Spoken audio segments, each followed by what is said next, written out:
I'm Colin Sylvester from Uniper. I'm based in the United Kingdom. Just briefly introduce Uniper because it may be unfamiliar to many of you.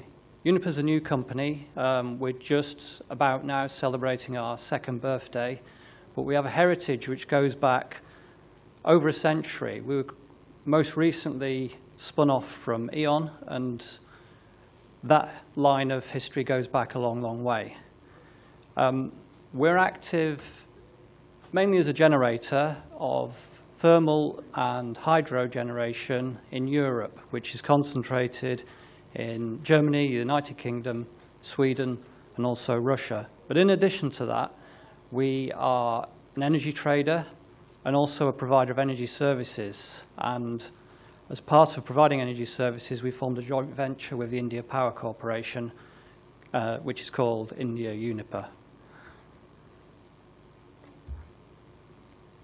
So I'll talk briefly about our experience of renewables penetration in our markets. This slide here covers the UK.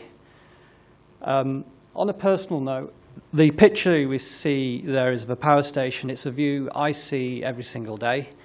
It's a 2,000 megawatt coal station, and you can see in the picture steam gently rising from the cooling towers. Well, my experience from this year of driving to work every day is that we very rarely now, during the summertime, see steam rising from the cooling towers. And the chart on the right shows the trend really across the UK. So what the chart is showing is the last 11 years of quarterly generation. And what is striking is that the coal, which is the blue at the top of the chart, has shrunk markedly in the last couple of years. And we can see reasons for that are at the bottom. We've got growth in renewables, initially from wind, but also a very accelerated growth in PV recently over the last 2 to 3 years. And we've also seen declining demand. Now, that's not necessarily declining total end user demand. A lot of that is because the penetration of PV and other embedded generation within the distribution system has meant that the demand seen by the grid has declined steadily over the last decade. And we've had a couple of records broken at opposite ends of the spectrum. So during the spring of this year, we had the first day since, in I think 130 years, that coal had not generated electricity for a full day. But we also had short periods of extremely high prices. Prices going up to, for 1 hour, almost £1,000 a megawatt hour. You know, and typically prices are in the range of £30 to £40 a megawatt hour. So what this is showing is that we're seeing a decline in volumes and value for energy, but we're seeing much greater volatility in price and therefore a migration of value towards flexibility. Now, I'll just say a bit more about what the drivers that have taken us to this are. So renewables have seen incentives which have come in the form of initially obligations on suppliers to provide renewables and then feed-in tariffs. And this growth of renewables right across Europe and across the world in general has led to great economies in producing solar panels, for instance. So we've seen strongly declining capex costs for both wind and solar to the point where they're now competitive even without subsidy. At the same time, fossil generation has been discouraged in a number of ways. So if we take nitrogen and sulfur oxides, legislation has been introduced to force generators to either clean up the plants with significant investment or to close them within a relatively short period of time. Taxes or emissions charges have been introduced in various countries, and in the UK there's been a special carbon tax, which is a big driver behind the declining coal generation in the last 2 years. And we've also seen a much reduced residual demand that can be served by fossil plant because of the a number of factors. So one is that energy efficiency has improved. We've we've moved to more efficient devices, more efficient lighting. We've also had a sluggish economy in Western Europe for about the last 10 years, which has not led demand to grow anywhere nearly as quickly as it was doing before. And also, very importantly, we're seeing a lot of self-generation, which is most commonly solar panels on rooftops, which have reduced end demand.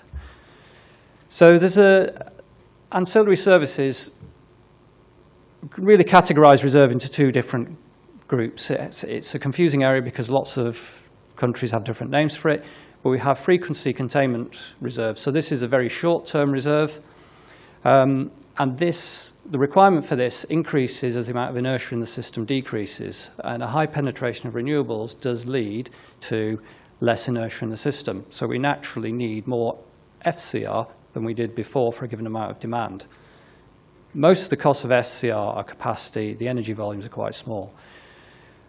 Once we get past the FCR time frame, so into minutes and hours, we get frequency restoration reserve. Renewables can provide FRR to a degree, but they can't fully participate in this by providing it both in the up and down direction on a significant basis. In the past, this kind of reserve has been provided by spinning thermal units, but also by pump storage and other hydro. Now, what we have is the chart on the right is showing is that as time goes out, the amount of reserve required increases because the amount of uncertainty increases. We have uncertainty in demand and we have uncertainty in production. And the uncertainty in production has risen again with renewables due to the natural variability and difficulties in forecasting wind production and also solar production. And unlike FCR, FRR, we need to consider not just the capacity component, but also the energy component, which is significant. Now, typically in European markets, stability is provided by the system operator securing, either from a marketplace or bilateral contracts, a range of reserve products on a range of timescales. The system operator then balances the system at least cost on the basis of those offers from generators. Now, a difference we have from India is that in general, what happens is that producers and indeed consumers of electricity need to provide a forecast of what their load will be. Any differences to that then get cashed out for any imbalance. So there is no 15% threshold. If you're 1 megawatt out, you'll be subject to some sort of cashing out for that 1 megawatt. Now, I use the word cash out because I think penalty is misleading.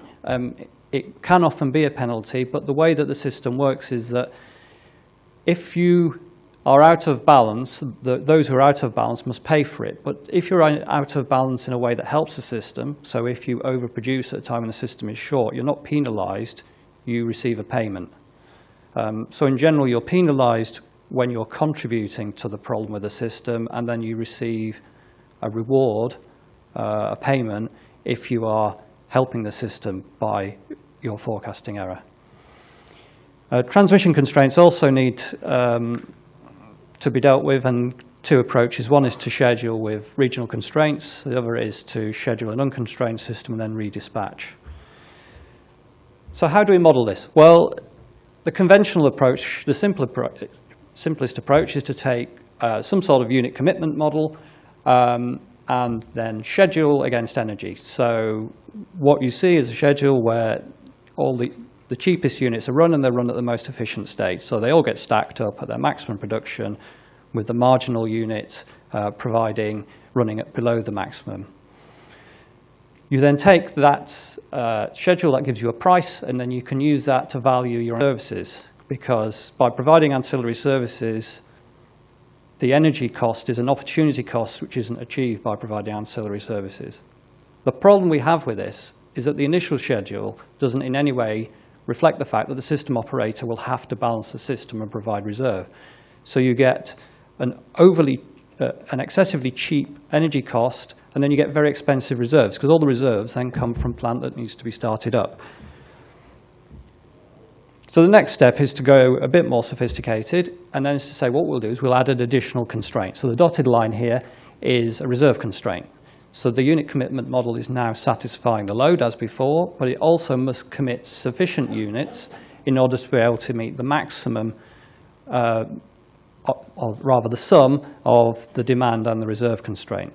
And we're seeing much better behavior now. We're seeing lots of generators running part loaded. We're getting a higher energy cost, but this still has problems, because for the provision of the reserve, we're only considering the capacity to provide the reserve and not the cost of providing the reserve.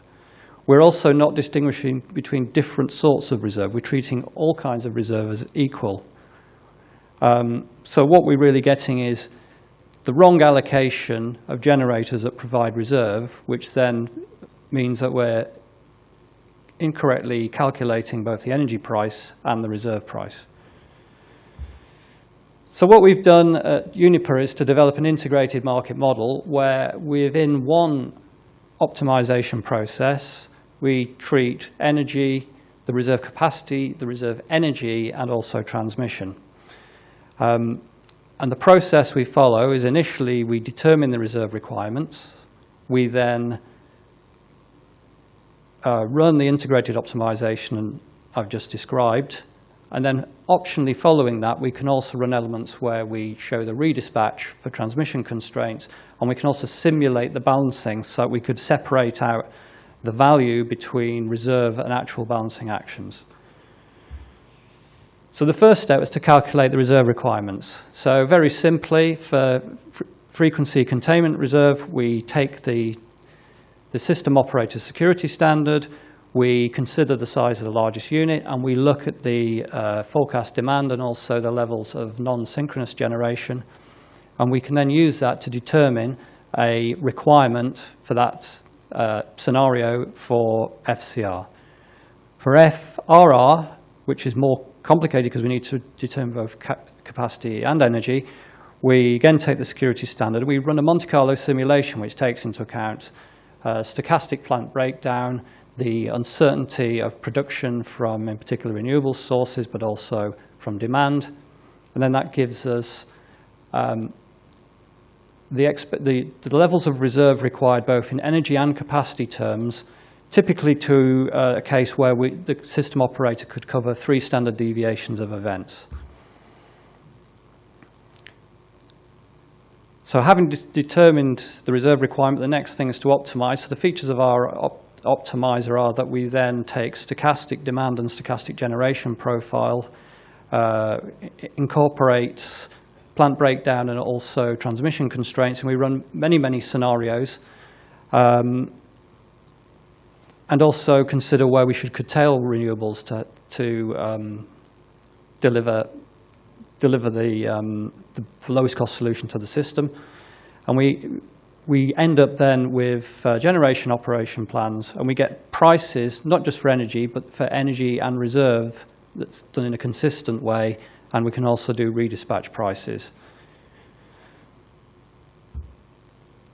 So what characteristics are we seeing from these models? We're seeing that more expensive units are running, and that the cost of those expensive units is being shared across both the energy price and the reserve price. It's not being too extreme in either price. With the reserve, we're seeing a realistic mix of units being committed to reserve. For the most commonly called reserves, thermal units and hydro units are providing it, and only at the tails of the distribution reserves are we seeing the more expensive capacity like open cycle gas turbines, which are being brought on specifically, being used. For balancing, the model is curtailing renewables in some situations where that makes sense for the overall system cost, but not for the energy cost. And also our imbalance modeling is showing that wind is receiving a higher cost rate for cash out than other plant types. And that's because often wind imbalance is correlated with the system imbalance, because if you have a lot of wind on the system or a lot of solar on the system, if the wind doesn't blow, it's not just one generator, it's the whole system that's affected. I'm just going to turn to a different area, which is Uniper has been successful over the years in using simulation as a way of adapting to market change. So this is a bit less on the detailed modelling side, but it's still a modelling activity. And by simulation, what we do is we form teams. So we take people from around the business and we form them into teams that represent different companies that may operate within an electricity sector. And those teams then simulate through a computer the actions of running that company in terms of scheduling, selling power, and we also simulate the actions of the system operator. And then they can step through a period of time, they can analyse their results. Now, why do we do this? Well, there's a number of cases. When you're going through a market change, what you can do is you can take a lot of people at the same time through that market change, and they can experience a lot of different impacts that come from that. And what this does is it gives people a chance to build some intuition of the dynamics of a change before it happens. And you can do this in a safe environment rather than waiting for the change to happen and then making lots of mistakes. It allows strategies to be tested. It also allows that any proposed market changes can then be validated and fed back to to regulators. So what we've done very briefly is that we're now applying our experience of modelling and our experience of simulation into a tool. So we're developing a tool we call Energy Lens, which will have a single optimization kernel with all the detail I talked about earlier, but has a high-level executive version that can be used for simulation to look at a whole market, but also a detailed strategist version, which allows strategy analysts to do market modelling and understanding, drill into real detail as to what the performance of their assets will be in the future market. So finally, what are the key messages I want to leave here? First is Europe has, in many ways, been at the forefront of the high renewables transition. And we've seen that ancillary services have become increasingly important, and a change in value from, or shift in value from energy to ancillary services. We've developed a modelling framework that allows us to capture that interaction between energy and ancillary services. And we have also used simulation in order to make our business more successful. And then finally, we're combining those two things into a model that can then be used to understand in great detail the impacts of greater renewables penetration. So that's the message I'd like to leave.